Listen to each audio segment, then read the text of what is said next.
খেয়ে না খেয়ে দিন প্রচারের কাজে নিজেকে দিয়েছ বিলিয়ে, তাই ফের কাফেরেরা চিনল না এ আলো, দুষ্টু ছেলেদের পিছু দিল লেলিয়ে।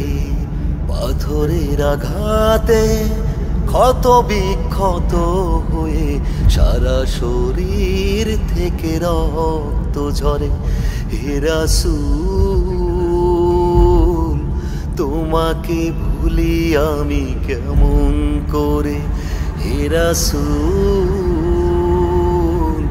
তোমাকে ভুলি আমি কেমন করে। হেরার গুহায় তোমারই ধ্যান